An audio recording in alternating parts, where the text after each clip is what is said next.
like, I don't understand. Like, Right. because this was like even before I met like Disturbed and shit like that, where they introduced those weird little vocals that are in there, where Korn is like ooh rah, ah, ooh, rah, ah, and Disturbed is like ooh rah, ah.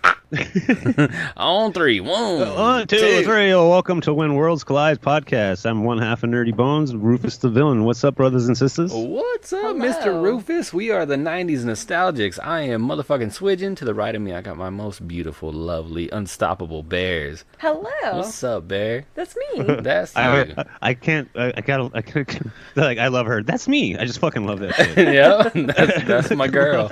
Dude, Sorry. Dissing right here. Hey, dissing right here? No, that's my girl. So today we're going to do another year in music of the 90s, and we are going to do 1996. So, Mr. Rufus, you're going to start us off. What do you got, man? What's the first clip? So I'm going to start us off with one of the videos that because I had time to think about this because all you out there in podcasts and I didn't know we had to restart this once already. Yeah, we've had some technical difficulties. That's one of the things I was thinking about. I was like, this is one of the first like videos that kind of like gave me a chubby because it had two girls kissing. Oh. So yeah, so this is a band called Typo Negative. The song is called My Girlfriend's Girlfriend, and I'm just without further ado, I'm going to give you guys a little taste. There's no secret we're close.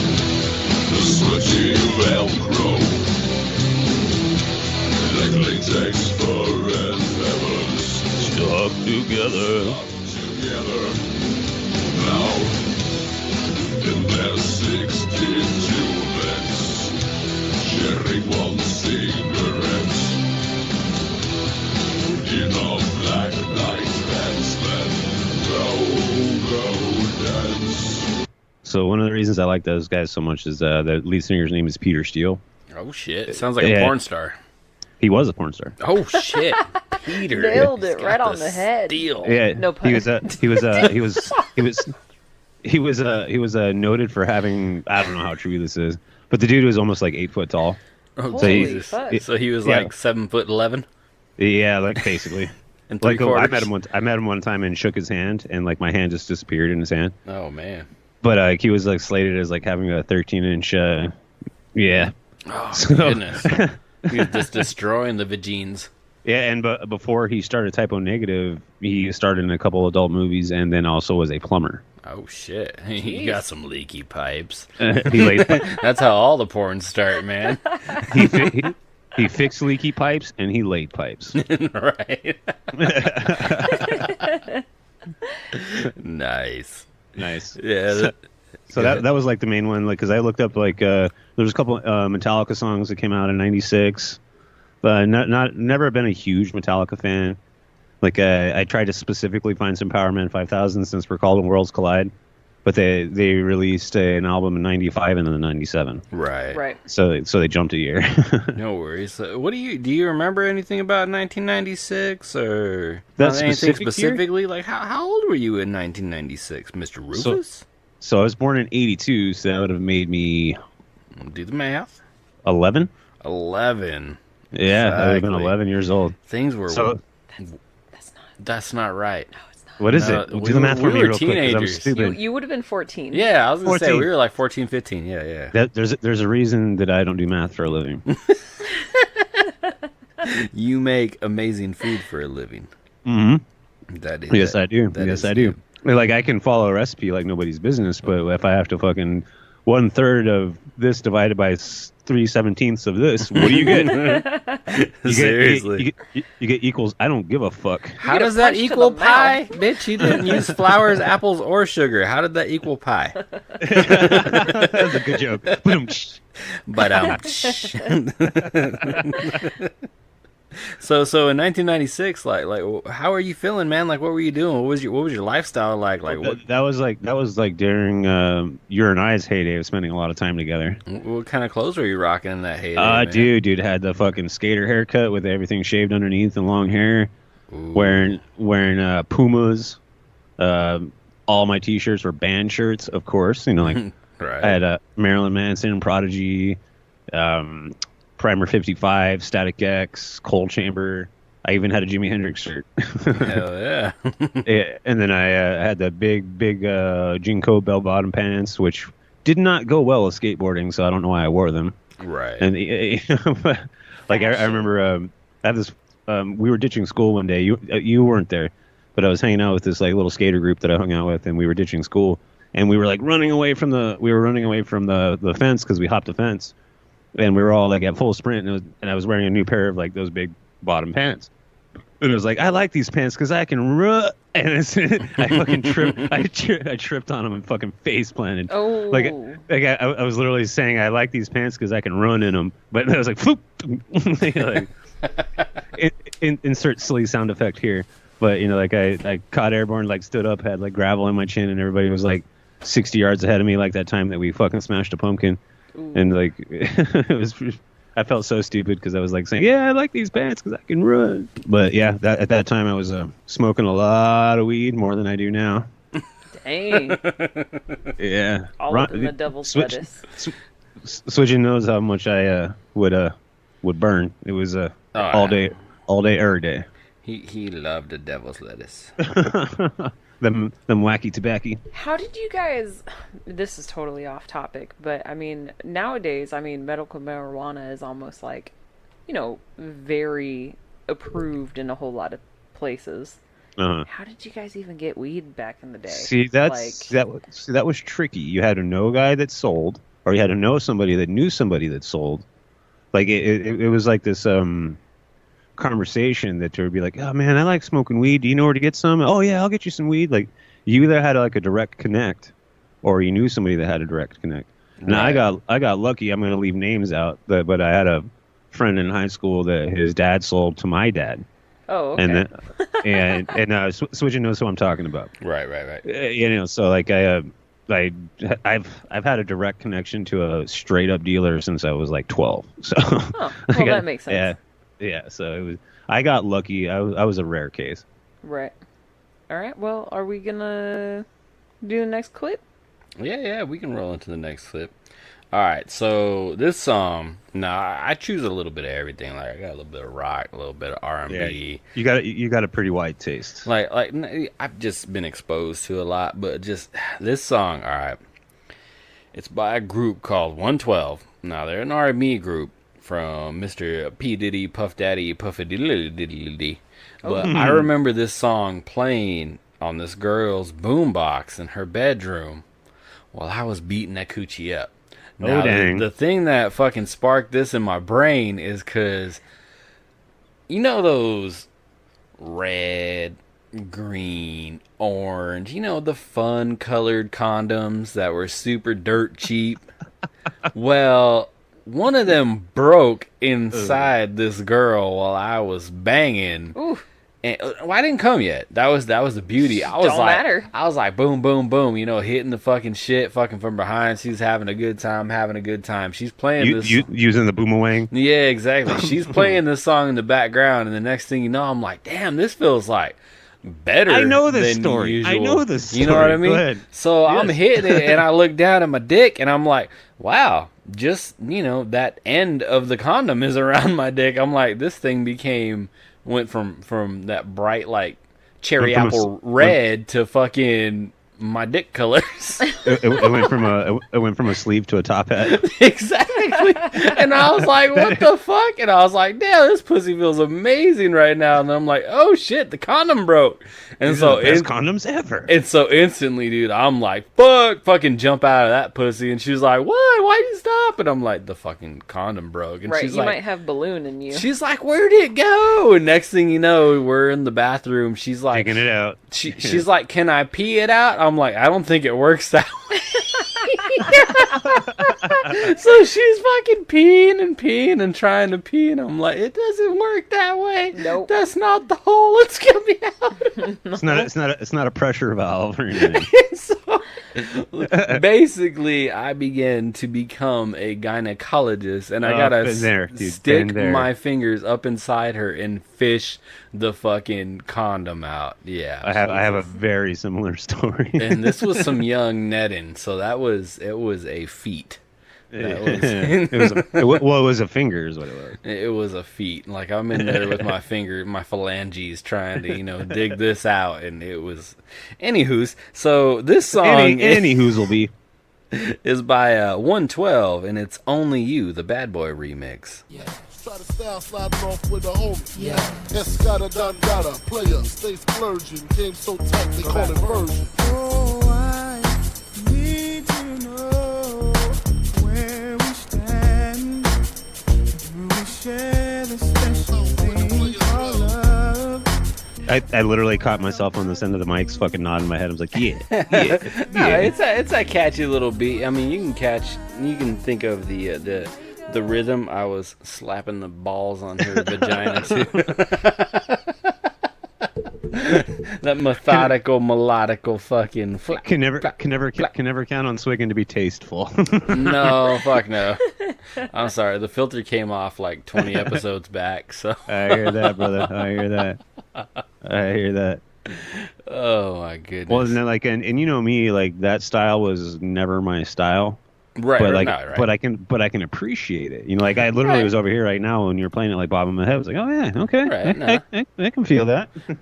Exactly. What was that name of the artist again? It was 112. They were just an R&B group. I do remember them. Let's see. Like, I never like had any of their albums or anything, but I definitely remember that. Like, that year I had a lot of stuff that sounded like that. Same thing with, like, when it comes to, like, metal and pop and punk. Right. Every year kind of, like, comes up with its own new sound, and everybody does the same thing. Exactly. Now, the next gentleman I'm about to roll into is by the name of Tupac. Tupac. Now, his double disc CD was All Eyes on Me, and his song that I chose off of all of that. There's a lot of good songs on that shit, but I chose Only God Can Judge Me. Perhaps I was blind to the facts. Stabbed in the back, I couldn't trust my own hopes. Just a bunch of dirty facts. Will I succeed? Paranoid from the weed. And hocus pocus, try to focus, but I can't see. And in my mind, I'm a blind man doing time. Look to my future, cause my past is all behind me. Is it a crime to fight for what is mine? Everybody's dying. Tell me what's the use in trying? I've been trapped since birth. Cautious, cause I'm cursed. And fantasies of my family in the hearse. And they say it's the white man I should fear. But it's my own kind doing all the killing here. I can't lie. You actually kind of opened my mind to hip hop. If it wasn't for you, I wouldn't have had anybody like, man, this is good music. Give it a chance. Listen to it. Dude, I still remember fucking listening to My Testarossa in your fucking bedroom. That's right. You had that Sir right. Mix-a-Lot fucking single. My with Testarossa. My Testarossa on that one side, and you played that shit over and Baby over. Got Back. Yep, that's what I'm saying. You played that shit over and over, dude. That was fucking dope. Because I wasn't exposed to any kind of rap or hip hop before that. Right. It was like all my cousins listened to was like Motley Crue and the Dead Kennedys and Megadeth and Pantera. So that's all I ever heard. And then we started like sharing the type of music that we listened to, and I was like, oh, okay, there's a whole new world here. A whole new world. Hey, you can't do that. That's rapey. In which I hate to admit that kind of was a gateway drug to Insane Clown Posse for me. But, yeah. Exactly. Yeah, I feel like ICP, they bridge that gap of the rock and rap, man. Well, I saw ICP with Cold Chamber one time. I'm not sure if you're familiar with Cold Chamber, but they're really heavy. I know Cold Chambers. Yeah, like they're metal. Oh yeah.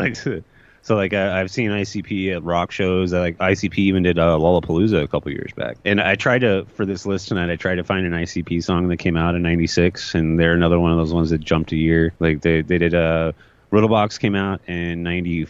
Mm-hmm. And then, I got those on another clip show. Oh, do you really? Yeah, you sure? Yeah, I should have been on that one. Oh no, I haven't done it yet. It's okay. It's in the waiting. It's in the lineup. Alrighty. So where do we go from here? The good next sir? track is by Bad Religion. Oh hell yeah! Now you're speaking my language. Punk rock song. Oh yeah.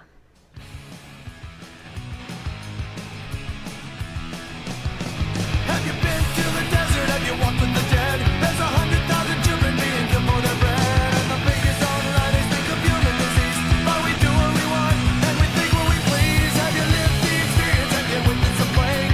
People making babies sometimes just to escape. In the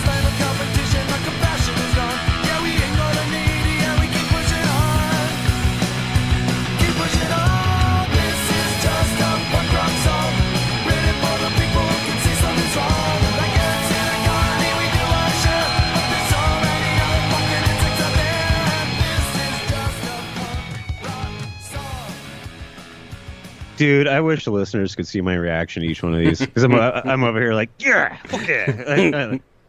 You remember my Bad Religion shirt that they sent me home from school? Yep. Yeah, That was a stupid time. yeah, it was a T-shirt with a cross on it, and then the circle and the line through it. Yeah. That's just their logo. Exactly. They felt like you were fucking being satanic and shit. It's like, are No, it you was kidding just- me? He bears the mark of the devil. Oh my god, like it's like around the time of like Bad Religion of '96, we also had like No Effects. We had I can't believe I didn't look up a No Effects song for this year. And there was Dead Kennedys that kind of like fizzled out by them. Jello Biafra was still around. And then we had Rancid. You remember Out Come the Wolves? Mm-hmm. That was on. Bad Religion is not Bad Religion, but Rancid was a band that got a lot of people into punk rock. Oh, yeah. Yeah, and punk rock, real punk rock died out in the 70s, but it still has its soul is still in a lot of stuff. I ended up learning about Bad Religion because I remember being in the car with like a group of my friends or something, and a mom, and all of us are driving in the car, and a song comes up, and I'm like, oh, what is this? And they're like, oh, Bad Religion. And I'm like, oh, okay. So I go on Kazaa, and I'm like, oh, Bad Religion, I'm gonna look this up. And I didn't realize that they meant Godsmack, and the song was named Bad Religion. I thought I was like looking at the right people, and I just didn't find the song, So I'm downloading everything I can find on Bad Religion. And I'm like, man, these guys are awesome, but they don't sound like what I listen to. But these guys are awesome. Yeah, Miss Bear, she found out about a lot of music through the devious interwebs. Yep. It was the old LimeWire and BearShare and A BearShare, man. all that kind of days. So now we're gonna move on into the Bloodhound Gang. This is one of me, dude. I can sing every Bloodhound Gang song from start to finish without missing a beat. One fierce beer. Is on fire. The roof is on fire. We don't need no water. Let the motherfucker burn. burn, motherfucker. Burn.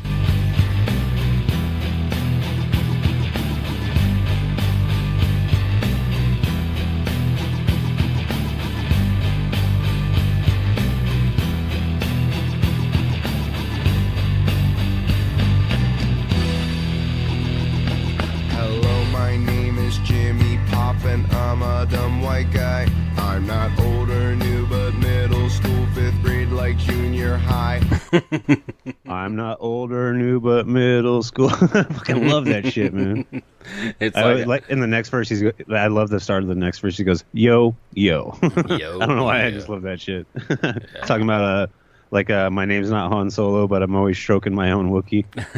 I know, as much as I love the fucking the lyrics from Bloodhound Gang, I just love their riffs, man. Yeah, and the big thing about Jimmy Pop, like that's the singer of the Bloodhound Gang. Like the one thing, if you actually try to keep up with his lyrical delivery, it's really hard to do it without taking a breath. And you never catch him take a breath. Like even live, you never really catch him take a breath. It's crazy. Yeah, we spoke about that previously with the other artists and whatnot. Like we were listening to Twista, and that was the same thing. Oh It's yeah, like- there you go. Yeah, It's like Tech Nine's the same way. yeah, a lot of artists out there, like you hear them like catch their breath while they're trying to spit out their fucking bars and whatnot. But there's a lot of artists that can just keep it going without you hearing that, that gasp for air. Have you heard of this guy? His name is Token. Have you heard of him? Token. Only from South Park. Shout out to Token, man. He's a bad motherfucker. He's like a 18-year-old little white kid, and Tech Nine help him break, dude. Like he's got some sick ass bars, some sick ass fucking rhymes, dude. He's legit, dude. I don't know. Like if you, yeah, Wait, if you, is he the YouTube rapper? yeah. Oh, I know who you're okay. talking about then. Yeah, because they had a video. It's called like the YouTube rapper. It's called YouTube Rapper. Yeah. Yeah, I've heard like 2 or 3 songs from that guy. Yeah, it's pretty good, man. Not bad. Yeah, I like him a lot. Yeah, he's pretty dope. So where do we go next? So the next song we got "Boom Biddy Bye Bye" by Cypress Hill. Refugee camp with Cypress Hill. Cubans meet the Haitian. Perfect combination, check it. You say guns, I say pistola. Well, if you got beef, son, cállate la boca. You'll meet me on an island where the Cubans meet the Haitians. Herbal meets the verbal lyrical assassination. From LA to Brooklyn, why you doing all that talking? Think you got a soul, but you're a dead man walk. Yo, toast to host, from coasters we boast. When we meet again, I won't be Casper, that friendly ghost. You'll hear shots like this show cops. Things are still the same, I'm still growing crops. Why Clef would be real? Let me build better yet. Killer beat kill. Yo, be real, watch it real. You'll open up your eyes and be the next one tonight. Boom, biddy, bye bye. It's good stuff, man. Like, of course, my introduction was Insane in the Membrane. Right. Yep, that was my same introduction too with my brother. Yeah. Dude, I remember fucking the first time I fucking listened to Cypress Hill was literally Hits from the Bong.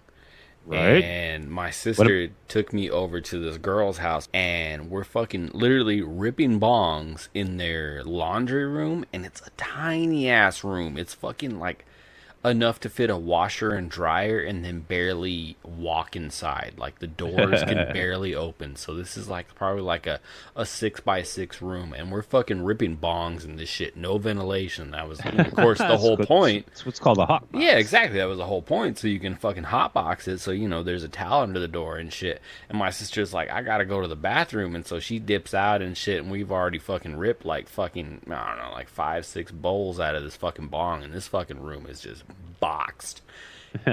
Fish bowled, as they call it. I'm like in 6th, 7th grade, and this girl, you know, she's like, you know, like a junior, senior and shit, and she's staring at me all weird, and I'm getting funny feelings, and my dick is twitching, and I'm thinking really evil thoughts and shit, and we're just staring at each other while this little boombox is just playing this shit in the corner, and we're just literally just lost in each other, just staring at each other like, you gonna do something? You gonna do something? And then next thing you know... What you gonna do? What you gonna do? Exactly. It felt like an eternity went by, and then my sister opens the door, and it just broke the silence. Right? It broke the tension. Broke the tension. Like, you gonna fuck me? You gonna back down right now? What's that Cypress Hill song that has the melody from Son of a Preacher Man? You know, the only boy that could ever teach me was the son of a preacher man. Yeah, I'm not sure, you man. know, that's not Hips from the Bong, is it? No, I don't think so. But you know what I'm talking. You know what I'm talking about. Dude, they've had a lot of tracks. They're still coming out with shit. Yeah. Oh yeah. Be Real was just most recently on Joe Rogan like 2 months ago. Oh no shit. Yeah. Talking about playing in front of like a crowd of 2 million people, and Rogan's that's like, right. What? He was on or not on Rogan's, but Be Real's little hotbox thing where he's got his cameras in the car, and then he sits there with you and fucking smokes blunts and joints and literally hotbox your ass and just chills. And fucking Rogan's like, Durr. I can't take this anymore, man. No, he wasn't tapping out, but he was just like, brr. Like Rogan's a beast, man. He's you know, he fucking does DMT on a regular basis. It's just crazy how Rogan didn't even start smoking pot until his mid-20s, man. That's crazy. Yeah. Well, because he was a competition martial artist, and he was like, that's for losers. That's for losers. And then he smoked it. He's like, damn, this shit opens your mind. Makes you think about shit you don't want to think about, so you can process it. He smoked a joint. He's like, you know what? I should start a podcast. What is a podcast? Those don't exist yet. Let's start a podcast. Seriously, man. Him and Red Band on a webcam off of like a laptop with a fucking, you know, that was it, man. Mm-hmm. Anyway, so now we're going to roll up into the Butthole Surfers. The song, I don't mind the sun sometimes. The song is called Pepper off the album Electric Larry. Sharon's outlook on the topic of disease.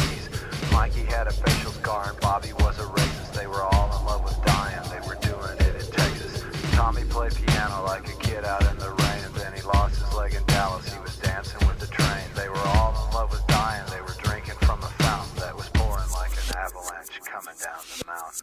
I don't mind the sun sometimes, the images it shows. I can taste you on my lips and smell you in my clothes.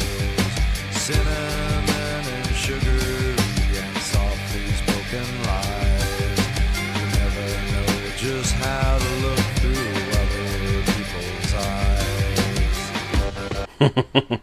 So I love that song. That's a particular favorite of mine. Yeah. Like I remember seeing them. I was what was the age we determined that I was earlier? 14. 14? 14, 15, man. We went to a concert at the TCC. It was the Butthole Surfers, Head PE, and God damn it. But anyway, we went to this. Her name was Nicole.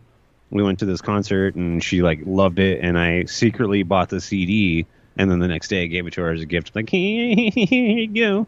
You know, like here's some brownie points. Here's some brownie points. But yeah, like the Butthole Surfers didn't put out a lot of good stuff, to be perfectly honest. And I had to go through that album and be like, wow, this was the only good song. yeah. That was their one radio worthy like track that like was good. But I was about to say I don't even know who those people are, but I know that song. Well, having a name like the Butthole Surfers, man, it's like got to be like Smuckers. It's got to be good to be called Smuckers. Seriously. It's got to be good to be called Smuckers. That's a good callback, right? Yep. Now we're gonna roll into Dave fucking Matthews Band. Hell yeah. This is Crash Into Me off Into me. their album Crash. Tied to me, tie me up again. Who's got the claws in you, my friend?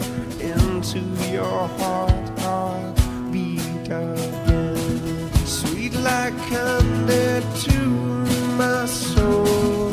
Sweet you rock and sweet you roll.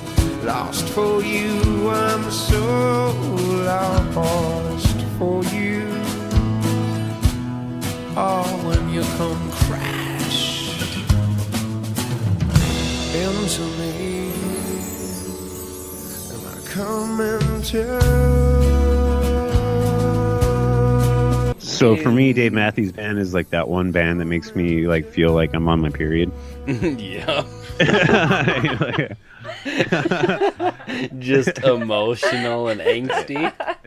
yeah, like That's hilarious because for me it makes me feel like really relaxed, like I'm on a beach or something. It's like Jimmy Buffett. it's like Jimmy Buffett. So like you got parrot heads. What would you call it? What would you call a Dave Matthews fan? Like, God, I came up with so many vulgar things I don't want to say. Say it. I don't give a fuck, dude. This is explicit. I got explicit on my title on the fucking iTunes. I was gonna say a pussyhead. There you go. Not taking away anything from Dave Matthews. He's a good musician. Right. Like, just all of his songs are like, oh, I'm on my mansies, and I gotta go change my tampon. Right. No, I never listened to it. It was my older sister, Jennifer, that was always yeah. Well, you know, I've tried. I've genuinely tried, because... What's going on here? It's them. It's the man. It's the man. Go ahead. What were you saying? I lost my train of thought with that, man. Like the big thing with Dave Matthews, like he's a great musician. Uh-huh. But at the time that he was around, you know, I was an angsty ass teenager, fucking wearing Marilyn Manson shirts. So I was like this guy's a fucking sissy. This guy's a sissy. This guy's a sissy. He doesn't get pussy. They're not rock and roll at all. Got a guitar? Give me that guitar. You don't deserve that guitar. Go play a fucking harpsichord. Like, come on, man. Get out of here. Go play a fucking harpsichord. Oh, God. Bringing me that mellow ass shit, man. Like, go hang out with like Beethoven and Elton John, man. You can't like hit pussy to this shit, you fucking poser. That's not panty dropper shit. Come on. This is what you get butthole with, man butthole with. You know, and as almost a 40-year-old, I looking back, like, he's a very talented musician, but at the time, you were 4 when the shit came out. No, I said almost as a 40-year-old, I understand. Oh, I thought you said 4-year-old. I was like, you were 4 years. I heard 4 also. This motherfucker's a time traveler. We're talking to a real life time traveler. Like I'm literally only like 3 years away from being 40, and like I know. And like, but you know, like looking back, I can understand that now. Like he's a good musician, but like at the time that he was out for like a youth like me, right? Like man, it's like, man, dude, fucking go get your shit together. You're not hardcore. Exactly. But at the same time, man, you know, it was a youth like us. We were in our teens. But anybody that was in their 20s, early 30s, Yeah. like, he was dropping panties. What was another? I can't think of another big song he did. I God, can't there think. was just so many just you know, anything that you can twang a fucking acoustic And guitar he'd be like, to. "Her, I'm just thinking about you. I'm my feelings, yeah." Just, yeah. No. This is how I feel when I talk with a voice like this. When I Sorry. sing about you, I feel so soft in the dick. All right, so I got dumped and I don't like it. it makes me feel bad. Bad. All right, Sorry, we went on a rant there. Sorry. let's go to the next track. This is easy. The motherfucking rail, straight off the streets of motherfucking Compton. Everything's good in my hood and it's on and poppin'. Easy motherfucking E from East Side, South Compton. Straight giving up the real on how a nigga feel. Talk that shit, motherfuckers, caps get peeled. Laying low in the cut. Getting high in the motherfucker, niggas know what's up. I'm that gangster. Is that what they're still yelling? Nigga G to a T, sagging and bailing. Live by the gun, you know what I'm saying, Ren? Yeah. So I'll guess I'll die by that motherfucker then. So when I die, niggas bury me. Make sure my shit reads easy motherfucking E. And it's a fact, to be exact. That makes me want to crack a 40 and smoke a blunt. Crack 40s, And maybe pour some out for my homies a little bit. pour Yeah. some out. Pouring some out for the homies. Dude, that reminds me of fucking Austin Powers, fucking Dr. Evil. Dude, What it makes me think of is Don't Be a Menace in South Central. Mm-hmm. When he's like, this is something for my homies, and he like pours it on a pile of dead dudes. Dude, that's Dr. Evil, dude. I remember when you introduced me to Austin Powers. That's right. We went right, to. yeah. You're like, yeah, let's go see this movie. I'm like, well, what the fuck are we about to watch right now? Like at that point in time, I had no grasp on movies, television shows, like anything. Like I was chasing pussy so hard that anything Keith was like, dude, we gotta go see this. I'm like, fuck it, let's go see this. Well, like when you and I, like when we really like our friendship like solidified, we were like from two different worlds. Oh yeah, yeah, and we kind of like exposed each other to things. Yeah, you know? yeah, that's what was dope. like so like going to I was like, dude, we got to go to this. Like this is gonna be funny. Yeah, that's the way that me and you never were, like, because of what we came from and, you know, our background and stuff. We were never, you know, like, oh, that's fucking stupid. Like, I don't want to do that. Like, we were always just like, fuck yeah, man, let's check it out, see what happens. Yeah, and like on our last When Worlds Collide, we talked about 90s cliques. You and I were in completely different cliques. Oh, completely different. Yeah. You know, and that's kind of what made it unique because, like, me, the skater boy, is going to go hang out with a kid with a shaved head that listens to rap music. Right, the fucking gangster and shit. Yeah, and, you know, and then I'm sure you got that on your side, too. Yeah, but I didn't give a fuck. I was like, this is my boy. Like, I've known him since fucking day one. Like, this is my dude. Like, I don't give a fuck, man. That's what's so awesome about, like, our friendship, man, because we came up from two completely different areas. Exactly. And then we're like, dude, let's fucking hang out, man. This is fun. Right? It's just me and you are the same way. It's like whatever's fucking dope, whatever's dope, man. You know? Yeah. Do you we might have talked about this before, but do you remember the time we were fucking around and I kicked you in the nuts? Oh yeah, you know, it's been a few times. Yeah, yeah. And then you were like, "All right, dude, you can let me kick you in the nuts right now, or I'm gonna catch you off guard and just slam you when you're not paying attention." Right. And I'm like, "All right, man. All right, okay, do it." Just do it, man. It just reminded me so much of fucking Biodome and shit. You know, Yeah, the I was free like, just do it, mahi mahi. Hit me with the mahi mahi, man. And I remember getting nailed and just like, So that story's neither here nor there. It don't matter, man. Now we're gonna move on into Mr. Eminem. Oh, okay. Now this is his first like single release. It's called Infinite. Ayo, my pen and paper cause a chain reaction to get your brain relaxing. A zaniac, the maniac in action. A brainiac, in fact, son. You mainly lack attraction. You look insanely whack when just a fraction of my tracks run. My rhyming skills got you climbing hills. I travel through your mind into your spine like siren drills. I'm sliming grills of roaches with spray to disinfectants. With synapse of rappers to their spinal column disconnects. With this index and check the monologue. Turn your system up, twist them up and indulge in the marijuana smoke. This is the season for noise pollution, contamination, examination of more cartoons than animation. My lamination of narration. Hits a snare and bass in a track for duck rapper interrogation. When I declare invasion, there ain't no Yeah, that's a long way before I believe he even got signed by Dr. Dre. Well, I've been a pretty consistent fan of Eminem, and I'm not ashamed to admit it. I remember having the cassette tape of the one that was after the Eminem show. I forget what that was called. Curtain Call. Curtain What's Call? that? Was Curtain it Call? Curtain Call? I'm pretty sure it's Curtain Call. Okay. Curtain Call. I remember having the cassette tape and like just Clean listening out to my it. closet. What? I'm sorry, Mama. I never meant to hurt you. I'm coming out the closet. Like I remember Nate Dogg was on that album, and like that was good stuff, man. Like, and even today I still enjoy his shit. Like it's kind of it's a couple of years old, but the song Rap God. Yeah, Rap God, good.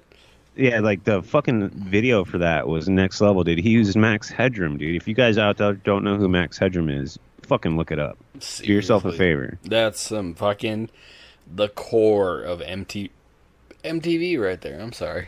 Now Yeah. I got the hiccups. Like I always loved Max Headroom. I forget the actor's name. Like he's been in a lot of stuff. He was the guy in he was the main movie role I can think of him. But he was in the remake of Dawn of the Dead. And he was just in that movie. But yeah. Anyway. Yeah, he's a big fucking pop culture icon. Max Headroom. Yeah, exactly. When he like digitizes and shit. Yep. So where are we at now? So now, oh shit, we are on Everybody. Fucking Everybody. Backstreet Boys. All right. Bring the flame, I'll show you how.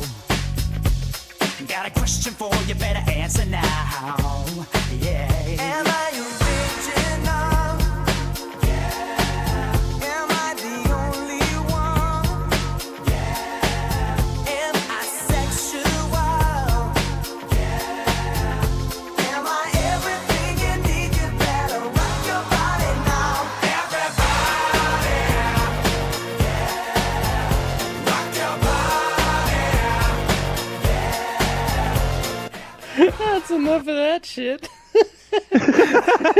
I remember like, the video. what was I remember the video, dude. I remember the video. Oh no, I was.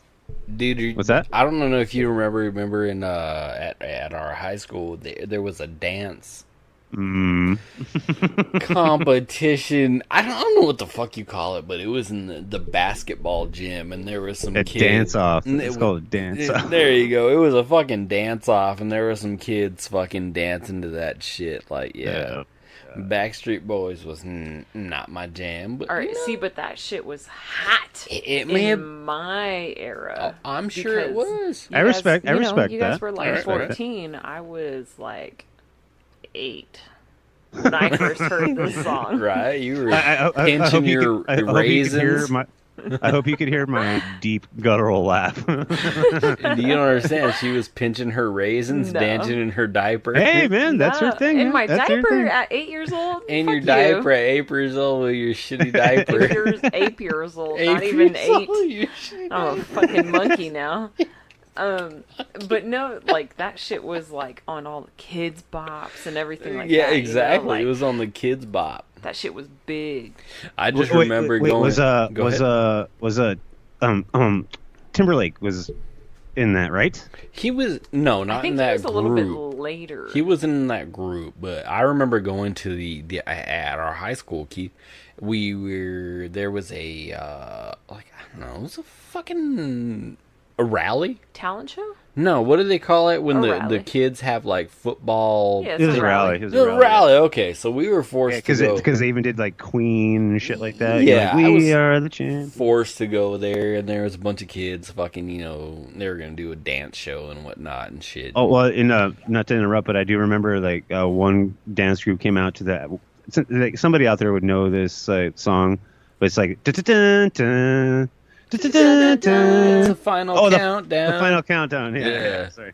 Yeah, no worries. Yeah, but it was the same kind of thing. Like, they were out there fucking dancing to that shit like they were just, gonna make it. Like, Oh, dude, yeah. and I remember at that same exact rally, I got in trouble because I had an outburst. Do you remember that? What outburst did you have? I jumped up and I said, "Everybody, there's a lobster loose. He's a vengeful lobster. Make sure you have a stick of butter and a fork just in case." I literally got in trouble for that. I may have been too stoned for that. I literally remember like standing up in the middle of everybody dancing and like yelling that out, and I don't know where I got that from. But like my teacher like grabbed me and pulled me to the side, like, grab a stick of butter and a fork just in case. Dude, I still remember fucking Mr. Tony walking around with his trench coat right now. Like, Oh, that's right, man. That's deeply right. ingrained in my soul right now. The boner. Damn, that's crazy, man. Yeah. Flashback. So now we're gonna move on into the dirty bitch, the Miss Foxy Brown. This song is called "I'll Be" off her Il Nana. Yeah. Nana.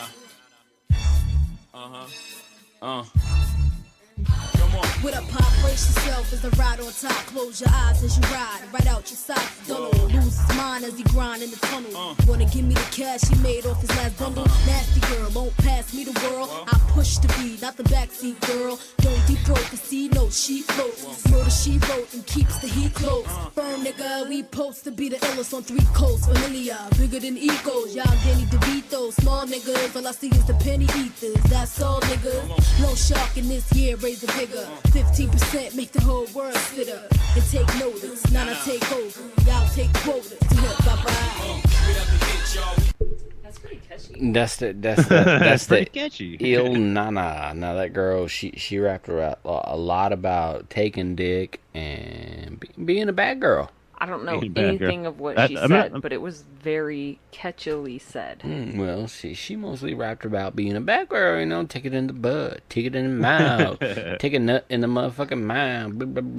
I guess I don't care about any of that. I just care if I can bob my head to it. Okay. I don't know about any of that. No. The next track will be, do you know a man by the name of Jamiroquai? Oh, virtual insanity. Is that the one you got queued up? That's the one I got queued up. Here we go. And nothing's gonna change the way we live. 'Cause we can always take but never give. And now the things are changing for the worse. See, wow, it's a crazy world we're living in. And I just can't see that half of us immersed in sin is all we have to give these futures made of virtual insanity. Now always seem to be gathered about this love we have for useless twisting of their new technology. Oh, now there is no sound, but we all live underground. And I'm thinking what a mess we're in. Dude, that's like That's one the- of my ahead. biggest memories of Jamiroquai was right after that video came out. He was coming out of a restaurant and he fucking got in a fight with a paparazzi. Oh, yeah? Yeah, like literally like ripped the camera away from him and everything. Damn, I Yeah. wasn't aware of that. Yeah, the first Yeah. time I got introduced to Jamiroquai was fucking my sister Sarah. She was like, "Yeah, this Yeah. motherfucker catchy as shit." I was like, "Yeah, you want some psychedelics, ain't you?" Well, and this is 1996 was the time of like really innovative music videos. And yeah. the video for that song, it was like the floor was like basically a treadmill. Mm-hmm. Like it was like I remember watching the making of it. Like the walls were stationary, but the floor was omnidirectional. Yeah, it was kind of like that Michael Jackson. I don't remember that song, but where he was like, like walking on each little square, little checkerboard segment. That's It would Billie light Jean. up. Billie Jean. Billie Jean. That's My lover. I put it in her son's butt. But he's not. But he's not my son. But he's not my son or my lover. No comment. All right. So now the next song, man, I got motherfucking Johnny Cash, brother. You know how much I love my Johnny Cash, I man. love my Johnny Cash too. That's why I had to throw him on here. This is Rusty Cage. Gotta break my rusty cage and run. You wired me awake and hit me with the hand of broken nail. You tied my lead and pulled my chain to watch my blood begin to boil. But I'm gonna break my rusty cage and run. I'm gonna break my rusty cage. Yeah, dude, that's off of fucking the Americana number Dose. Yeah, dude, there's not many musicians out there that I love more than Johnny Cash. Johnny Cash is the shit, dude. He recognizes fucking real. When he hears some fucking lyrics that touch his soul, he's like, you know what? Respect from the old school. He's like, I feel what the new school is doing. He's not ashamed of that. He wasn't ashamed of that shit. Like, he would fucking roll with it. You know what I mean? It was the Man in Black, man. Like, yeah, exactly. I can't say enough good things about Johnny Cash. Fuck like, no, that's what I'm saying. Like even though he did his own thing, like, you know, people even from the old school would be like, "Oh, that's bullshit. The new shit is coming out with." You know what I mean? He was like, "Nah, I'm gonna fucking embrace that." He was the most folk of the country and the most country of the folk. Exactly. You know, if that makes any sense. No, it does make sense. Like, yeah. You know, like you think about like "Break My Rusty Cage," like Red Hot Chili Peppers actually did a cover of that song. Uh-huh. And you know, and it's Johnny Cash. Like, my God, like I'm over here like fanboying here. I can't help it. But like, there's never been a Johnny Cash album. Like, I have Johnny Cash vinyls on my wall. That's what's up. Yeah, you know, like, so he's for me next to Elvis is like, you can make fun all you want, but I love Elvis. No, Elvis is dope. Dude, Elvis was the OG rock star, dude. He was the original rock star. Mm-hmm. He was Marilyn Manson before Marilyn Manson was shitting in his diapers. Man. You know what I mean? He had all the girls screaming, and they're like, "Oh, that's devil music! Oh, it's devil music!" Exactly. But yeah, I'm glad you threw a Johnny Cash song on that, dude, because like I said, I can't think of an artist that I honestly love more than that. No, like I've spoke before on previous albums and stuff, well, previous clip albums that we've done from the years and stuff. The Highwayman, Johnny Cash, fucking all them, they I was a sailor. They're ingrained in my soul. Like, when I'm having a really, really shitty day, like, I'll throw the fucking Highwayman on to make it better. That's right. So now we move into fucking Korn. Booyah. Oh, shit. Adidas. Oh, I know the song. Life is Peachy album. I don't know your fucking name, so what? Let's fuck. The only way that I can truly be free from my fucked up reality, so I dream and struck it harder, cause it's so fun to see my face staring back at me. I don't know your fucking name, so what? Let's fuck. All day I dream about sex. Actually, have a really funny story about how I even came about Korn. Tell me. So I was out riding my bike, and in the middle of the street was a CD. I'm assuming someone threw out the CD. In the middle of the street was a CD? Middle of the street. And it was in my neighborhood, too. Like, so outskirts of town. Like, really super weird to find a CD in the middle of the street. Yeah. And I'm like, this looks weird. You got gifted a Korn album. Exactly. The gods shedded down. They rained down a CD upon you. Except I turned it around, and it was scratched as shit. Oh. And I'm like, well... That's probably why they threw it out, because it's skipping in the disc player. Yep. Yeah. So I was like, well, you know, whatever. I don't know who Korn is. I'm a fucking plug it in. Like, this shit looks weird. I'm pretty sure it had the doll on the cover. Yeah. Mm-hmm. So I was like, this shit looks like fucking demented or some shit. And I was like, let's play it. Yeah, So- Life is Peachy was an amazing album. Life is Yeah. Peachy was an awesome album, and that was the first time I got introduced to that. Yeah, Same time you found that in the street, Miss Bears, all scratched up. Mr. I mean, Rufus. probably not the same time because I was 4 years old when that. It doesn't matter. Mr. Rufus the I was villain. probably like 8 when I actually found it. Right, I'm saying, the album, Right. the introduction. Mr. Rufus the villain was like, dude, check this fucking shit out. And the first thing I fucking heard was not that song. It was Twist. Oh yeah.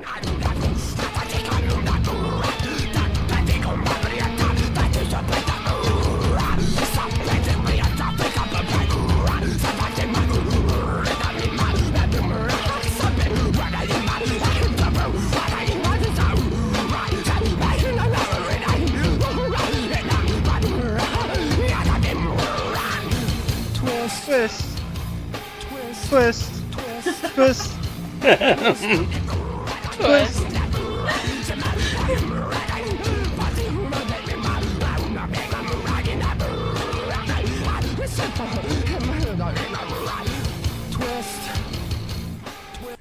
That song still makes me want to break things, dude. Just seriously, I remember that was literally the first song. Yeah, I remember playing that for you. That I was remember, the first like, song dude, you dude. introduced me I was, to. I was like, dude, listen to this shit. That shit, it literally wanted me break shit. Yeah, imagine makes me want to like turn the knob all the way up to 11, pull it off, and just throw it against the wall. Seriously, like no other music can ever be lower than this. You It has know, to be at touch level. this volume. This is where it's at.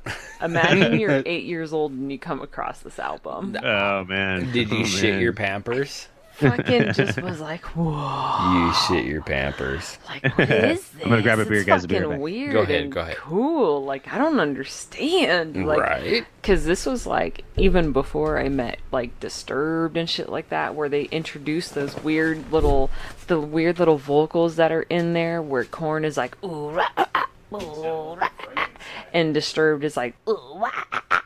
Like, I don't know. It was the first introduction into that world, man, and it was amazing. Even though there were skips in the song, obviously, because the CD was, but it was amazing. There's no other words for it, and it was just,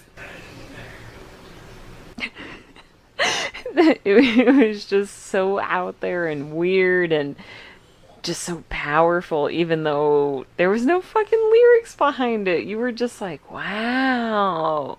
It just gave the energy off of that song. It is super weird. Very, very weird. Before we move on from Korn, I have to bring up something real quick. Like, sorry, I was away, but I was like, I heard you guys like wrapping it up, so I had to bring up something real quick. Like, speaking English? Speaking English. I'm fucking dude. Okay. He's not speaking English. this You can bo- go ahead. But That's not- Put that over there. Jesus Christ. I'm just saying right now. Okay, Put that but over you there. don't gotta destroy things. Okay, mic check. Holy moly. That was the first time I stood up since I've been drinking. So things That'll happen. things are a bit swimmy. All right. Let's jump on. Got them deer legs. Well, before you move on, I want to bring up something real quick. Bambi legs. Go ahead.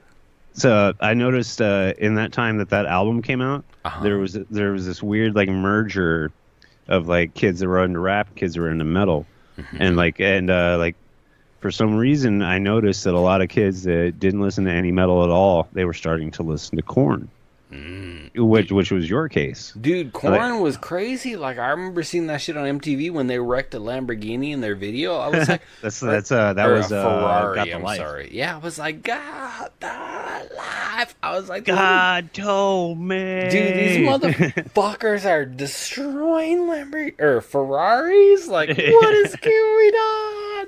They light that shit on fire, too. Exactly. That's why I was like, dude, I don't understand. Like, these rappers are like, I'm rolling around a Ferrari. I'm rolling around a Lamborghini. These motherfuckers are throwing that shit off a cliff. I was like, no way. Like, these dudes are big. Like, these dudes are just blowing up. Mm-hmm. All right, that's all. I just needed to add that. But let's move forward, sir. That was that giggity goo. Now we're gonna roll on into Miss Lil Kim. Now this is a dirty that was I mean, you remember the rumor that she had to get her stomach pumped from sucking too much dick? Yeah. Well, she swallowed so much cum. Her stomach was filled with so much seamans that she had to get it pumped because it was a bunch of sailors. It was a whole fucking air base in her stomach. Pause. Pause what? What would that have to do with anything? Like, it's just a rumor, like Paris Hilton, like, oh my god, she like sucked dick. It was just a paparazzi thing. It was like, oh yeah, she had to go get her stomach pumped because she sucked too many dicks. There you go. Yeah. Okay. Yeah, this is Lil Kim, Big Mama. Hunter, Janet Jack me, take it in the bud. Yes, what? I got land in Switzerland, even got sand in the Maryland, Bahamas in the spring. Baby, it's a big mama thing. Can't tell by the diamonds in my ring. That's how many times I wanna come. 21 and another one and another one and another one. 24 carats, nigga. She's that's when I'm fucking. Did I hear Janet Jackson took it in the butt? She said she took it in the butt. She wanted to come like 21 or something like that. I don't know. I heard Janet Jackson took it in the butt. That's what I heard. I'm sorry. If bitch wants to come 21 times, like I'm cutting you off at 10. Go to bed. Oh man, we are so not PG. No, like I said, dude, my iTunes is me too, man. It's set at explicit, so don't listen with your children around. So now parental advisory. Exactly. If you don't know from the get-go, now you know. So my next track is literally from Machiavelli, which you spoke of earlier. Oh, nice. When we talked about, Tupac, because dude's dead by now. You know what I'm saying? Right. And Machiavelli, the whole thing is like that whole like, dude. Well, the whole thing about Machiavelli is he rose from the dead. Exactly. So this is Machiavelli. Toss It Up from the Don Illuminati. Oh, dude, I already know this shit. Hell yeah. Lord have mercy, Father, help us all. Since you supplied your phone number, I can't help but call. Time for action, conversating, we relaxing, kicking back. Got you curious for love, passion. Now picture that, tongue kissing, hand full of hair. Look in my eyes, time to make the bed rock. Baby, look how it rise. Me and you moving in the nude, do it in the living room, sweating up the sheets. It's the thug in me. I mean, I'm disrespecting when I tongue kiss your neck. I go a long way to get you wet. What you expect? Late night, hit the highway, drop the top. I pull over, getting busy in the parking lot. And don't you love it how I lick your hips and glide? Kiss yourself on your stomach, push my love inside. Got you lost in the love song, stuck in the lust. I got the bedroom shaking, back breaking when we're tossing it up. Dude, there's never going to be another Tupac, man. No, never going to be another There's Tupac. never going to be. A lot of kids now, they're like, I don't know what you see in Tupac. It was like, dude, he wasn't just a rapper. He was a fucking poet. Like dude, yeah, legit. He was a linguistic artist. Like he can fucking... He was a cunning linguist. Exactly, dude. Like he could fucking flow. Like a lot of people, it's all about the beat now. With this generation, it's all about that like trap beat, that like fucking. It's just the same shit over and over. Mumble rap, exactly, and it's not even about like what they're saying. In our generation, it was about what they're saying. It wasn't being clever. It's being clever, being smart, exactly. being and like the big thing that I have to get like with Tupac for me, I really love his delivery. Exactly. Like just like the sound of his voice as he's like saying the words. Like there's so many guys out now. They're like, okay, I'm fast, or I mumble, or like, but there's no intelligence behind what you're doing. No, fuck no. It's just I got this amount of money. I got this jewelry on. I got this belt. I got these pants that are pre-worn. Like that's it, man. There's nothing. Yeah. Well, I watched a lot of YouTube stuff to where like, have you ever heard of the show Hot Ones? Yeah, I love Hot Ones. Yeah, like he has a lot of these fucking mumble rappers on there that are like 23 years old and their faces are all tattooed and like they're. And then you like, I'll never know who these people are, and they're like, okay, so they're on Hot Ones. I'll like, let's see who these people are, and then I play 13 seconds of their music and like, this is fucking garbage. You're like, I'm done. Well, the thing that he does is like he plays what's hot, you know, because all the kids are gonna look up, you know. I don't know what are their fucking names, Mr. Popcorn. Mr. Popcorn. You know, Mr. Popcorn. That's gonna be our new fucking catchphrase. I'm just saying, like, just because all the kids know him, you know, he's able to gain that audience. Because I mean, I honestly think he's entertaining. He doesn't need to bring on what's hot. He can interview people from like 20 years ago, and I'd probably still watch. Have you seen the episodes with Gordon Ramsay and Alton Brown? Oh yeah, those are hilarious. Dude. See, that's what that show is about. Yeah, seriously. Not these tattooed faced 23-year-olds. Bloody hell, this is fucking poison. This is like eating battery acid. That's better. I'm bleeding from my asshole. Bleeding from my asshole already. Like, yeah, dude, that's great, dude. He's literally like squirting mustard in his mouth and shit. Oh god, it's great. All right, where are we at now, brothers? So now we're gonna roll on into fucking Marilyn Manson. Well, you know my affinity for this. The beautiful. Dude, you introduced me to this. That's why all my fucking music ears are so widely influenced, because I go from what I like to what I've been influenced to. Yeah. So let it play, motherfucker.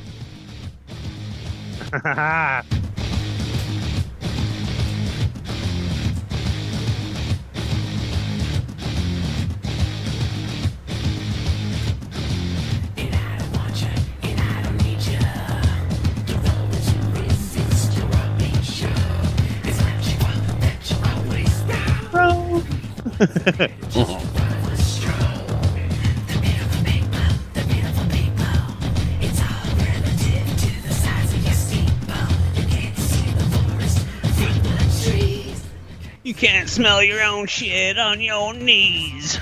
Hell yeah. See, here's the thing about that song. Whether you like Marilyn Manson or not, that guitar riff is the catchiest fucking guitar riff ever. Exactly. Exactly. And that's how, like I said, you introduced me to that shit. And like I said, I was open to a lot of shit. And when you fucking showed me that and you fucking played me fucking Marilyn Manson, I was like, that's fucking good. Like, this motherfucker, like, nah, like, I could hear when shit is, like, fucking awful and when shit is fucking good. And I was like, dude, no, this dude's got something. Mm-hmm. Right. You know what I'm saying? Well, my introduction to Marilyn Manson was an album called Toy Box. I want to say it came out in 94. Yeah, it was like 94, 95. Yeah, I got that. I think I got that on some clips. Yeah, so like Manson was one of these things that he was like he was basically the new Alice Cooper. Exactly, dude. You hit the nail on the head right there. Yeah, he was basically the new Alice Cooper. Like, he was the new like shock musician. Like, he was crazy, painted his face, and yeah, exactly. That's what I want to say. The shock musician. Yeah, and everybody. I remember like being very a lot of my family was like, oh, he's satanic. No, he's not. He actually talks about religion all the time. Exactly. He like talks about religion all the time. Exactly. You hit the nail on the head when you said shock musician. That's exactly what it was, dude. Because back in the day, think about like Kiss. Like, people were like, oh my god, that's the devil. And you listen to Kiss now and you're like, well, like, that's some pansy shit. Yeah, where are you hearing the devil from? That's not the fucking devil. It's just that he was scary looking. Yeah, if you even went back to Elvis, it's like, dude, people were saying, oh, that's a devil. Elvis wasn't the devil. Johnny Cash wasn't the devil. Like, what the fuck are you people freaking out on? Well, when you look at Marilyn Manson now, he's not a very scary looking guy. No, fuck no, dude. At the same time, it's sad now because he's like getting booed off stages and whatnot, you know? Yeah. By people. My very first experience with Marilyn Manson live was at, it was Ozfest 1998. Okay. And we were in Phoenix, and Pantera played, and but anyway, like, okay, so they wheel out this what do you call it? Not an altar. What a priest stands behind, is it an altar? An altar, yeah. So they wheel this out on the stage, and then the stage goes dark, and then the stage lights up, and it has that Antichrist Superstar symbol behind him. You know, the arrow.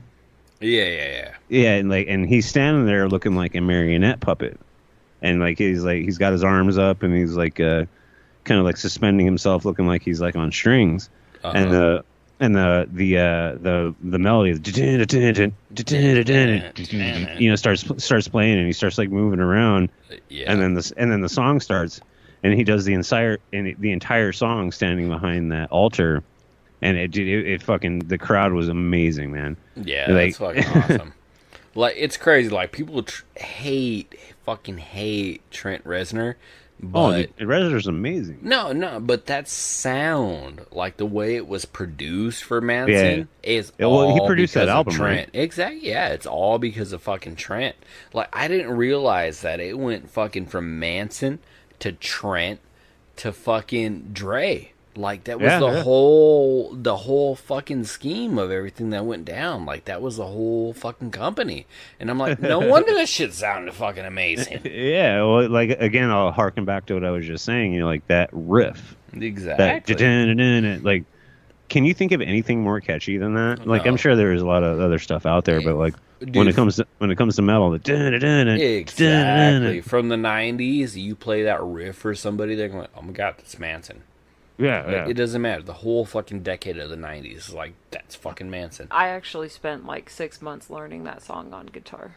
Oh, Nice. That's adorable. Nice. That was the only song. Like, that was my first song. I was like, I wonder if I can play guitar, because That makes my nipples hard over here. I was in band and By I was proxy, me learning too. like percussion and drums and stuff like that. And I was like, man, this song makes me want to learn guitar. So that was the first song that I actually Well, it's if you learned think with about the guitar. if But you I think about never it, did anything I'm else with that. I'm sorry, Sera Bears. I talked over you. I'm sorry. I mean, I'm done now. Well, what I was saying is, like, if you think about it, like, that is the most like quintessential power chord ever. Oh, yeah. You know what I'm saying? Like, there's a lot of Pantera and stuff like that. Well, for our generation anyway. Yeah, From our generation to the next generation, yeah, exactly. So now we are going to move into fucking Master P. Now, Oh, yeah. This motherfucker, like I said, when Biggie died, Tupac died, somebody had to fill the void. And it wasn't up to par, but it's what we fucking had. And this is Master P. Bout it. Hey, Master P, yeah, they label me a drug dealer. Cause I'm bout. I mean, I'm rowdy. Them killers that everybody talk about. We doing this. We doing that. We doing what? We in the studio whipping up dope tracks. Cause we real. You better guard your grill. Cause if we body, if you ain't body, you might get killed. I represent with them killers and third wall uptown Cali, yo, on the map. Well, dude, I still use that to this day. I'm about it. I'm about it. I'm about it, motherfucker. You know? Like, you want to go and do this? I'm about it. I'm about it, motherfucker. yeah, I used to do that shit all the time. Well, actually, I still say that shit all the time. Can't lie, man. Master P was not one that I'm super familiar with. No, Master P, like, his No Limit record group, like, you gotta hand it to the dude. Like, he came up from literally nothing. He was selling drugs, and then he started making, he's like, what, Tupac, fucking Biggie died. He was like, there's a void. Like, let's fucking bring something. There was the East West Coast shit going on. Let's do something from the South, Louisiana. There you go. And that's exactly where it came from. He was like, he started selling fucking albums with him and his own brothers. That's what was more, kind of cool, because he kept it in the family. He was like, I'm going to do my brothers, my younger brothers and whatnot. We're going to make music. And we're going to sell this shit from the trunks of our cars. And that's how they became. And dude's a millionaire now. And that's all they did. They pushed fucking cassette tapes and CDs from the trunks of their cars and became fucking millionaires. Well, you remember his episode of Cribs? Oh, yeah. Now, go ahead. The big thing with me is, like, he was the first one I remember that, like, had a grill. And I still can't get behind that. Oh, yeah. Well, that was a big thing from the South, like Louisiana, Texas area. that was a big thing. It was the whole grill. Like you'd encase your teeth in like a mouth guard that would be like, let's say like for boxing, fighting, whatnot. It wasn't foam. It was literally gold or platinum or diamonds. Like, that was a big thing, man. That was a whole fucking shit in that fucking era. Now we're gonna move into a dude. All right, his name is MC Suge. Now this dude is a local boy. He is from the state of fucking Arizona, and my sister Jennifer, she actually know this dude personally. What? Yeah, she knew this dude personally. I got a couple tracks off this dude. This is MC Suge, 86 The Madness. Now, I first heard this shit in Sam Goody. I don't know if you guys remember Sam Goody. Oh, man. Yeah, where you can go in. There was a new CD, and there was like several stations where you could put headphones on your fucking head and listen to the new release before you would buy it. So you would Was grab... that only in the Sam Goody? I don't know, but as far as I was introduced, it was in the Sam Goody. Okay. And you could put the headphones on, and the CD was right underneath. So it was like, you like this? There you go. When you could push a 'cause I button to remember change that. different CDs. Yeah, you can change different CDs, but the CD was right under it. So it was like, you like this shit? Right. You walk up to the register and you fucking buy it, because that was Like here's a sample. Exactly. That was Sam Goody. It was like the Best Buy back in the day. Trick, nigga, you couldn't get with me if you was a bitch. Let your brains hang The out. night stalker's creepy. I ain't no pump like Freddy, so fuck while you sleeping. You get bucked in the head, knocked from a gun, straight beat down, nigga, instead. That's how I'm coming, straight from the state where motherfuckers ain't running. Back down, who? What? Niggas don't give a fuck, we don't give a fuck, fool. Straight from Tucson. That's the Wild West, motherfucker, we got guns. Oh, you got a girl? She probably done climbed up these legs for a nut like a squirrel. So back the fuck up, nigga, unless you want your ear hole bigger. Now your brains hang, now your fucking brains hang. Now your brains hang, now your fucking brains hang. I remember that. I remember hearing that. That's We're from Tucson. We're from Tucson. Yeah, that's fucking MC Suge, man. Now, I got one more track by that dude. This is off his album, like I said, 86 The Madness. Nothing but props. Oh.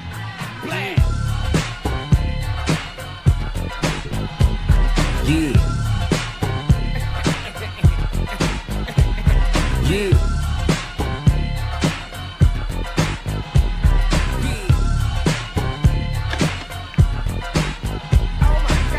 What the fuck's going on the south side of Tucson? Niggas getting hit with that boot, son. With your weak crown, put your heat down. Take a seat, clown, or get your ass beat down. Cops trying to roll on the shookster. Niggas kick they heat, cause that ain't no good, sir. Night stalker, slick walker, back the fuck up. Motherfucking shit talker. Cause I'm coming through like a meat cleaver. Leave it to beaver. Fuck a bitch, then leave her. Niggas rolling deep ride. I got niggas on the north side, west side, east side. And they got love for me. And shit's vice versa, so it gets worse. For your ass buck down, stuck down, say what, clown? The crackers don't know you, but I'm telling you, Shook's got nothing but props. I got props over here and props over there. I got niggas on the north side, west side, east side. Yeah, that's fucking MC Suge, man. Like I remember listening to that when she actually had the CD, right? Yeah, I bought the CD from fucking Sam Goody, man. I was like, you know this dude? She was like, holy shit. She was like, I went to high school with that motherfucker. I was like, no shit. It's pretty catchy. I remember listening to it, like, and it took me a while to get into rap, but like, Dude, definitely remember hearing that. I remember listening to that fucking CD while I was fucking skateboarding on my fucking back porch at my grandparents' house. Yeah. So on a banana skateboard. So now we roll into fucking Nas. Street Dreams. It was written. Oh my god.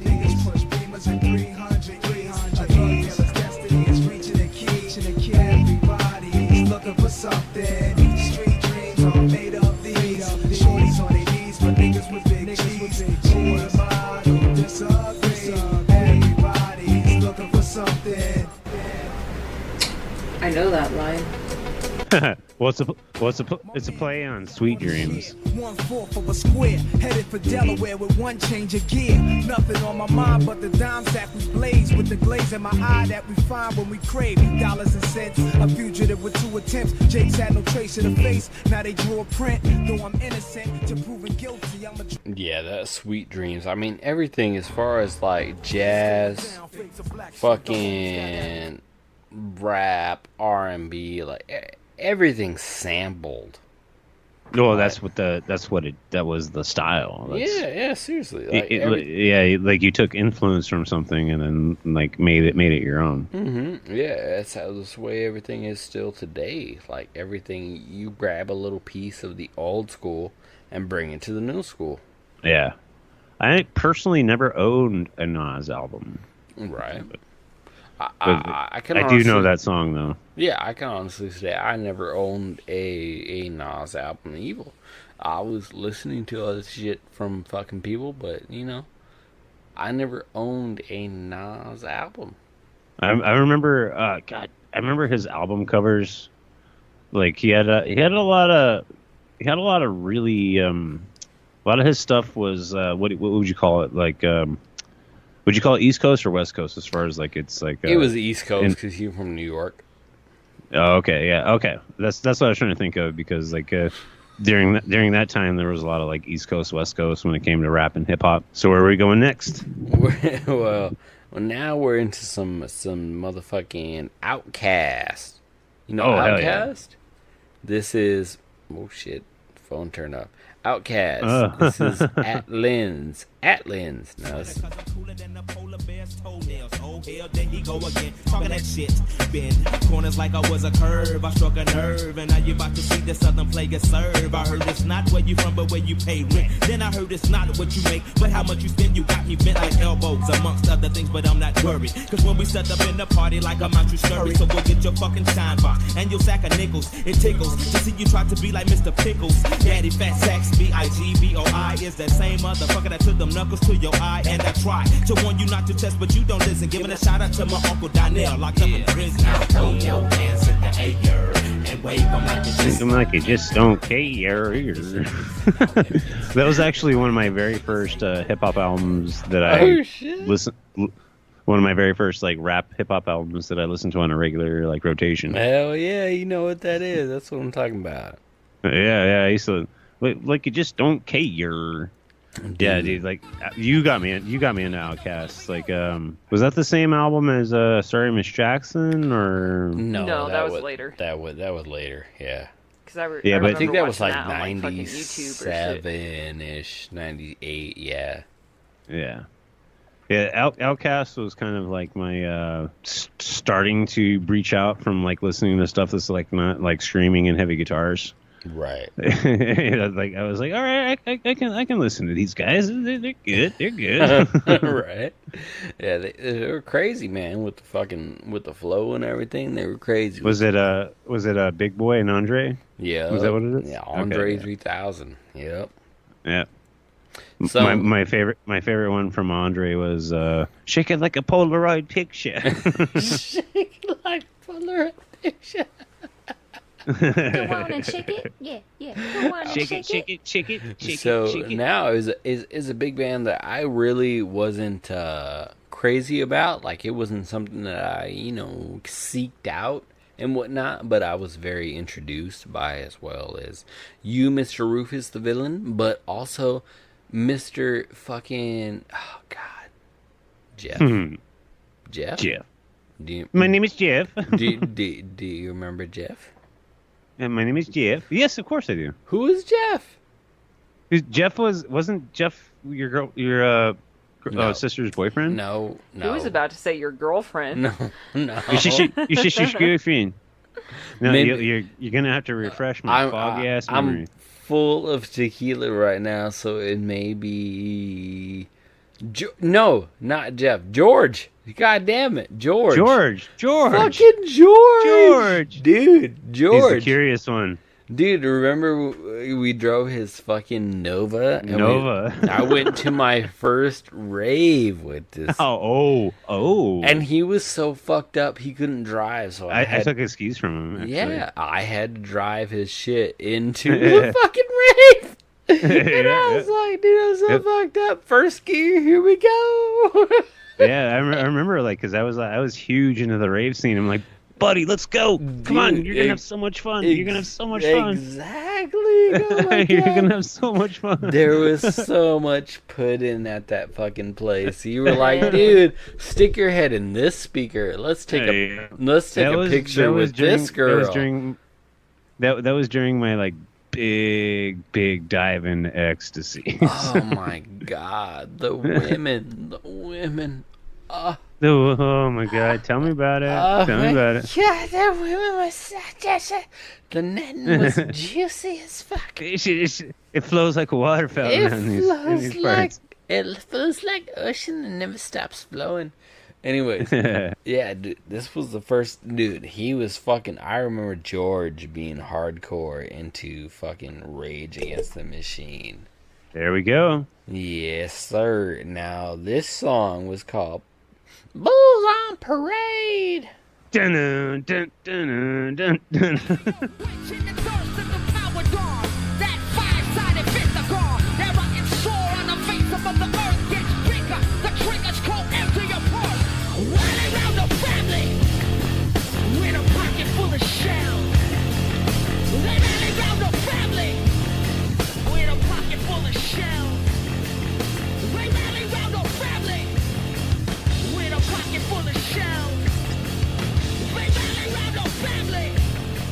With a pocket full of shells. Yeah, like Zach De La Rocha, the singer of that band, like he was quite interesting. I saw them with 311, and Zach De La Rocha actually stopped the show because there was a crowd surfer that got her bra pulled off.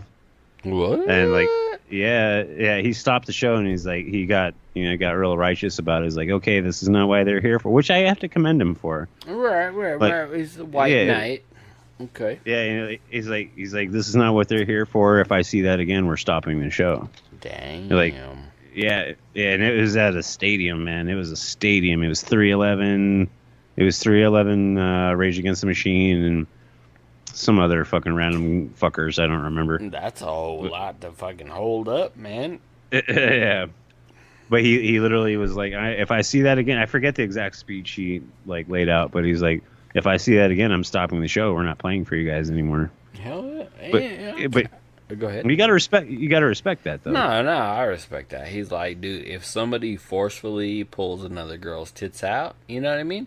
Fuck you. Yeah, exactly. You're an asshole. If a girl wants to pull her tits out, fuck yeah. Yeah, you know if it's her choice, if it's her choice, bring it on. Exactly. If it's her choice, let's fucking roll with it. But if somebody else is just like, oh, we're gonna pants you or pull your tits out, fuck you, dude. If a girl wants to, pull her tits out, fuck yeah, baby. That's more power. But if a dude comes up behind you and pulls your tits out, and you're like, oh shit, and cover your tits really quick, yeah, no, that's not what you wanted, and fuck you, dude.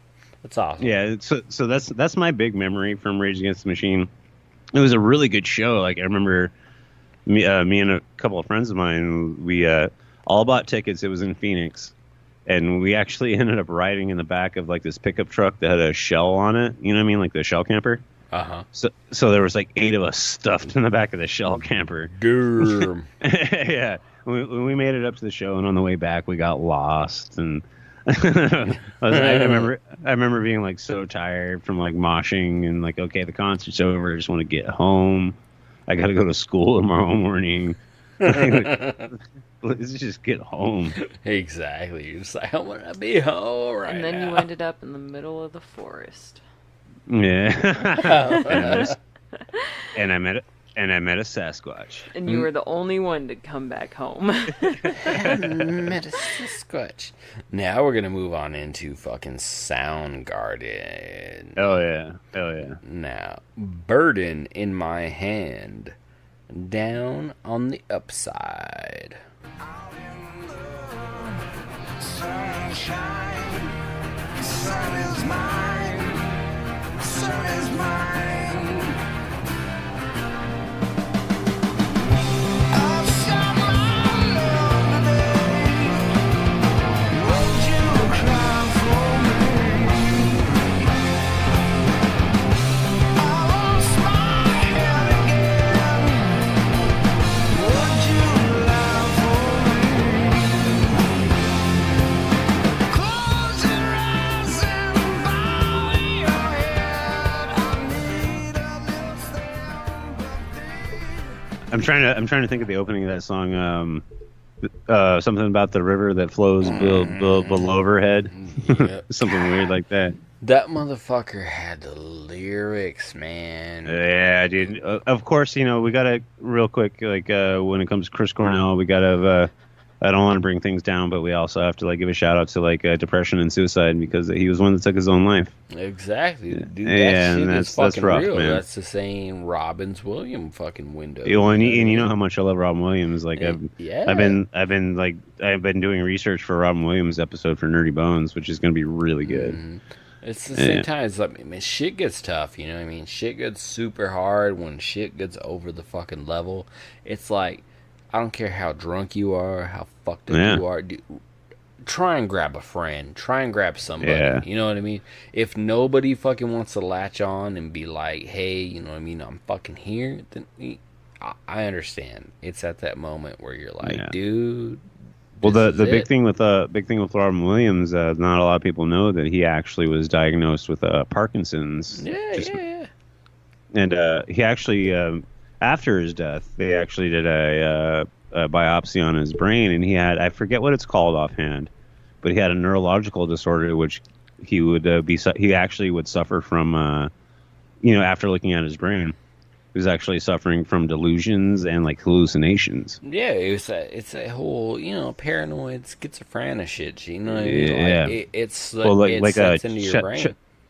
Chester from Linkin Park, same thing. Yep, same thing, dude. It's like when it gets to that point, it's like if you don't have anybody at that last fucking minute that you can grab on, that somebody says, "Hey, you know what I mean? I know what you're feeling. I know what's going on." Like just chill. You know what I mean? Just calm down. Not even sleep on it. Just just chill, just for a minute. Just zoom, with me for a fucking second. Yeah. I saw a post on Facebook earlier today. Funny enough, it was a picture of Chester from Linkin Park, and they said I'd never pass up the chance to check on your strongest friends. Exactly. You know what I mean? When somebody reaches out to you, it's like you don't know if it's that moment. The littlest fucking thing can go such a long way. Oh, dude, hell yeah. The smallest thing can go such a long way. And I'm lucky that I've never legitimately suffered from depression. But the thing is I know people that have had, and I don't know how we got here. Brother, I suffer from depression on a fucking daily fucking basis. It's fucking battle. Like, I'm fucking manic, where I'm super excited, I'm entertaining, I'm the fucking clown, I'm ready to make everybody smile, to where it's like, dude, I'm fucking done. You know what I mean? I get you. I'm fucking done with it. But it's just the small things that will bring me back. Right. Well, and I'm sure if I was to be clinically diagnosed, I'm pretty sure I got some weird ass shit going on in my brain. But, Yeah. Yes, sir. But I just want to say just stay in touch with people. Exactly. That's the way I'm going to put it. That is what is super fucking important. Now we're gonna roll into fucking Redman. Oh, yeah. Red motherfucking Man with fucking Smoke Buddha off his Muddy Waters album. Muddy motherfucking Waters. With it. Hey, yo, son, I ride around with my hoopty tinted to ride around blitted. Cause I be feeding for that pookie. I smoke the good, save the backyard boogie for all groupies. And I be smoking up the hotel lobby between most sheets and the Isleys. I'm high G. I'm holding it down for the B-R-I-C-K. Blaze tell you to get politely. Hit the pookie if you're riding around getting real. Ask me if I love the rap game. I'm loving it. Cause I can do what the fuck I feel is real. Blaze the poop with D-Don and tell to get the deal. Smoke on and on, you don't stop. I'm getting mad, dumping, you don't stop. Too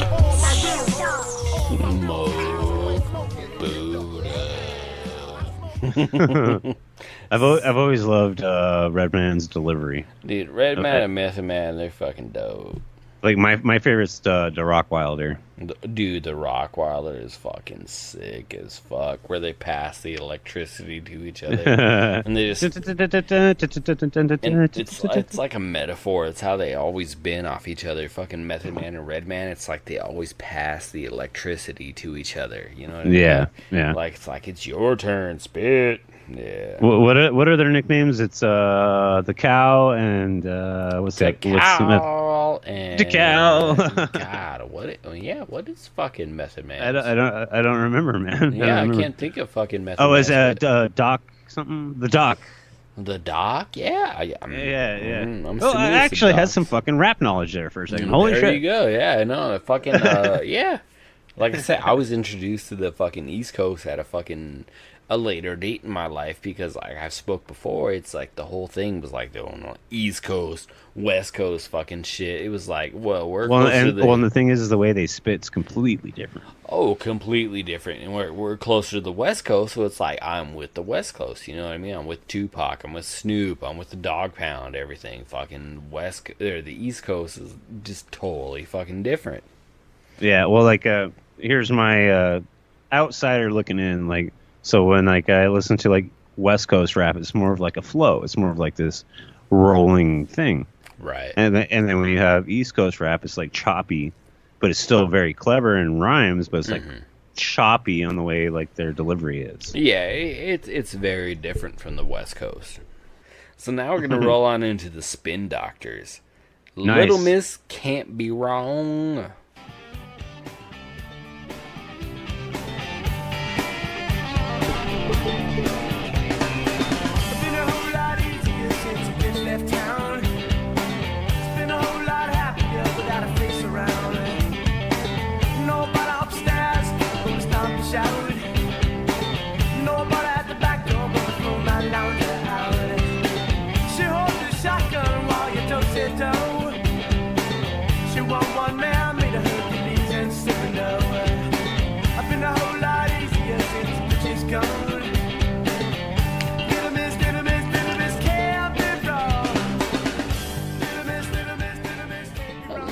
Little Miss can't be wrong.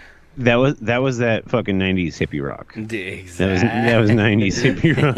Fuck, exactly. It reminds me of Little Miss can't be wrong. Let's go hit the bone. Let's go hit the bone. Play with my bean till it can't be wrong. Go ahead, Bears. Reminds me of that like fucking Cotton Eye Joe shit. Oh, Cotton Eye Joe. Except that was like 5 years later. It doesn't matter. Yeah, that's very much what it sounded like.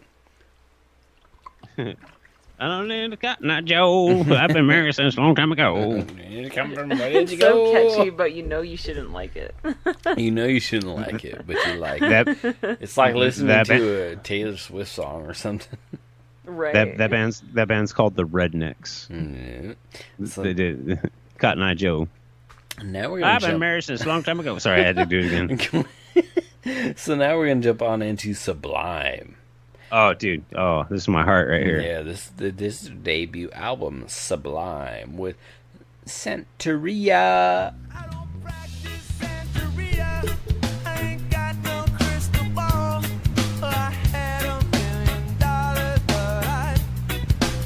I spent it all.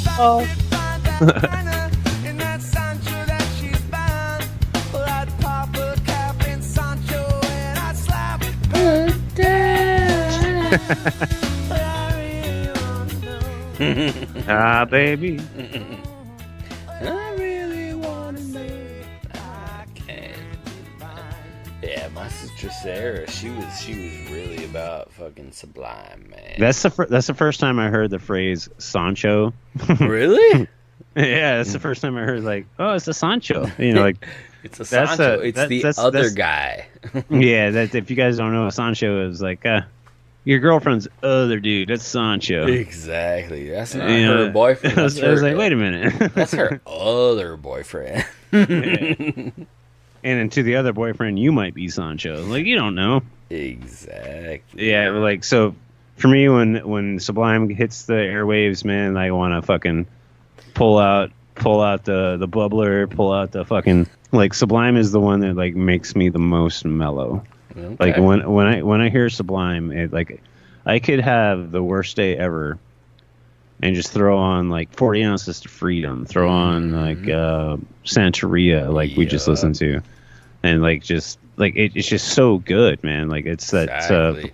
Bradley Nowell grew up in California, but if you guys didn't know, Bradley Nowell's the singer of Sublime, and he actually grew up in California, but his mother and father were missionaries to Jamaica, so that's where he got the influence of the Rasta music, and thus the birth of dub. Exactly. You know, fucking dub. You get that, from that you get Cottonmouth Kings, you get 311. I feel like that's the type of shit that, like, if you just go camping and you look up at the stars and you get really fucking high and you just chill the fuck out. That's right. Like there's just something about that sound that is inherently relaxing to the human body, if you ask me.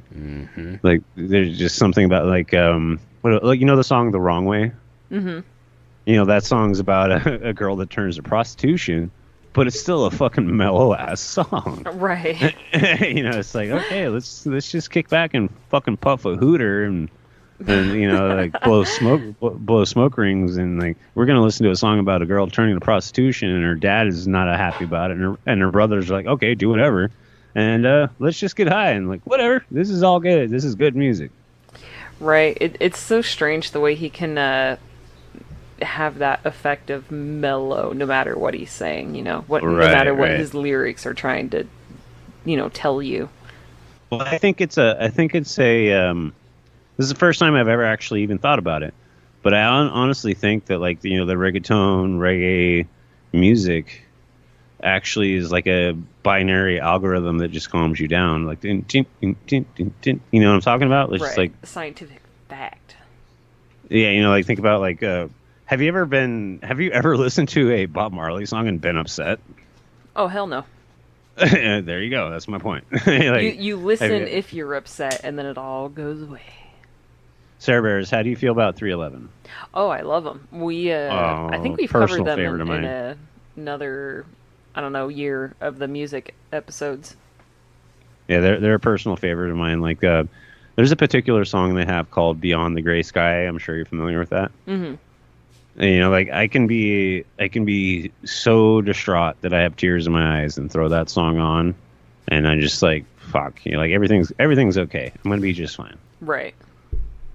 So like, that's Sorry about my reminiscing on fucking Brad Noel and Sublime. No, it's fine. 311, Sublime, they're all fair game, man. You ever listen to any Cottonmouth Kings? Oh yeah, I was blasting that the other day, and which one?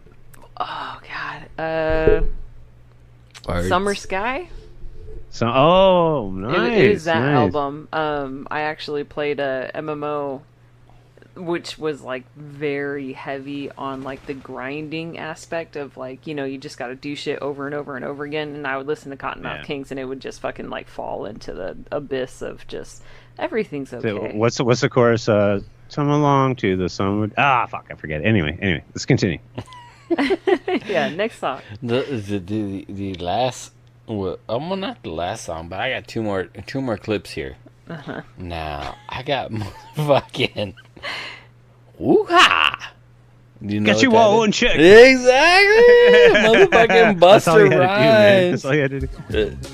I got the suicidal moves that make you break your neck.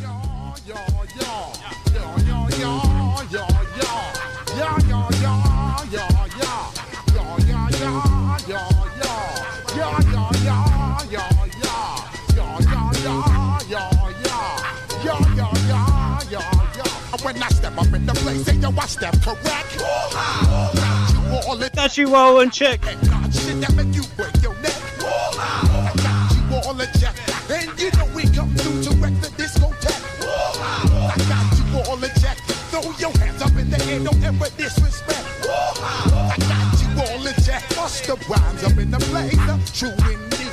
Yes, I can. Dude, Dude, I fucking love that song. God damn it, I love that song. Motherfucker. Wow. Before you started got that this- song, you I got the totally sounded like I got the Boomhauer. suicidal moves that make you break your neck. Woo-ha!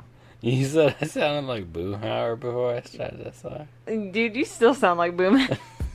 I said woo-ha.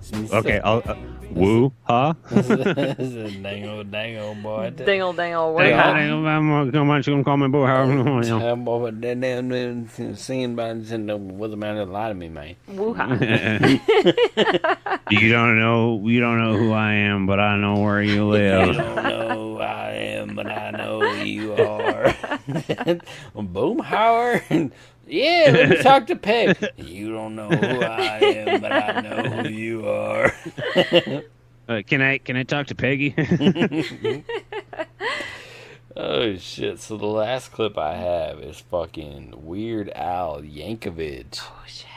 This is Amish motherfucking paradise. Now I know, Mr. Rufus, you were like, Oh, we yeah. were talking about doing '96, and you're like, oh shit, that's Gangster Paradise. That's cool. I was like, no man, it's '95.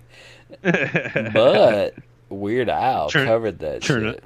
Churn a lot of butter. As I walk through the valley where I harvest my grain, I take a look at my wife and realize In real life, she's very clean. just perfect for an Amish like me. You know I shun fancy things like electricity.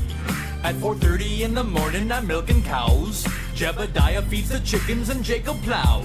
Fool, and I've been milking and plowing so long that even Ezekiel thinks that my mind is gone. I'm a man of the land, I'm into discipline. Got a Bible in my hand and a beard on my chin. But if I finish all of my chores and you finish thine, then tonight we're gonna party like it's 1699. We've been spending most our lives living in an Amish paradise. That was one of those songs I used to actually pay for to watch on the box. The box. Oh, What is the my box? God. The box. Back in the day, we didn't have fucking like MTV. MTV didn't. Yeah, if you didn't have cable, you had the box. Yeah, you didn't have that like Total Request Live. This was something that came on the rabbit ears with your, That's right. your antennae with your tinfoil wrapped to it and shit. And basically, I used to get in trouble for ordering videos because it would come through on our phone bill. Exactly. And what you would do is you would boop, boop, boop, boop, boop, boop, boop. You dial this 1-800 number on your phone, and then you would dial, like a 2 to 4 digit number for the video you wanted to see, and And it would show up on the screen. Exactly. And it wasn't even like you wouldn't even get that if you requested it, you paid for it. Okay, it came through your phone bill. But if there wasn't enough fucking people requesting that shit, it wouldn't even play. Exactly, it wouldn't even fucking play. Wait. So how did you know what number to type in? Was it like an advertisement? It would show it on the bottom of the screen. At the bottom of the screen, there was this like 1-800 number. Yeah, there was like 1-800 number, and it was like for each video there was like I think it was like a 2 to 4 digit number, and so that was what you would punch in. Oh my god! Yeah, you had to pay for that shit. So if you want to see a music video, to see a fucking music video. So what I used to do is I'd have my VHS player ready to go. There you go. And then when a song would come up that I either didn't request or song that I did request or wanted to see, I'd be ready to like hit record real quick so I wouldn't have to pay for it again. Dude, remember putting the fucking piece of tape over the VHS fucking that little imprint so you can record on a fucking VHS that wasn't recordable? Yeah, that's right. Because you break out the tab, and after you break out the tab, you can't record on it anymore. Exactly.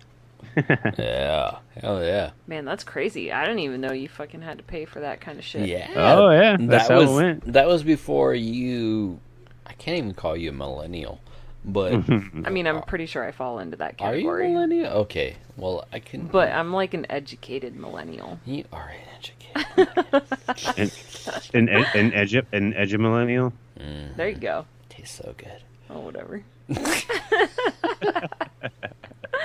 Weirdo. Fucking shit. That's weird though. I had no idea. I remember flipping through the channels, and like the very last channels of like satellite TV would be like the the music channels and shit like that. You could get like R&B or hip hop or something like That's that. satellite. That was like cable satellite. That was Yeah, that was way that after. shit. That was after also the box. that was the same time roughly around like MTV and shit like that. But God, I never knew you had to pay for things like that. Yeah, that was Man. pre-box. That was pre-LimeWire, pre-BearShare, all that shit. I mean, Yeah, why like didn't you just I turn remember. on the I remember radio? getting my first Korn videos recorded that way. You put on, you turn on the radio, but you get the same 5 to 7 songs.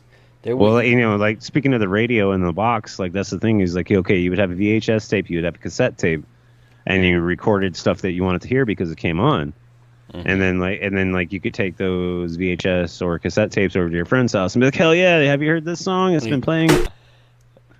Am I recording from there? Are we at? Is this the time? I think so. I think it's moving. Yeah, it's moving. All right, you're good. All right. We should probably end this right here before we destroy it all. All right, good times, brothers and sisters. We'll see you Good soon. times. Okay? So that brings us to the end of the When Worlds Collide 1990 motherfucking 6. This one was a saucy one. Dude, this was super saucy. I'm gonna have to edit the fucking piss out of this, but it's all right, man. Well, make sure there's piss left for people to enjoy. There will be golden showers for for all of them. All right, guys. We'll talk to you soon. Okay. Love you, man. Talk to you soon. Love you. Talk to you soon. Bye.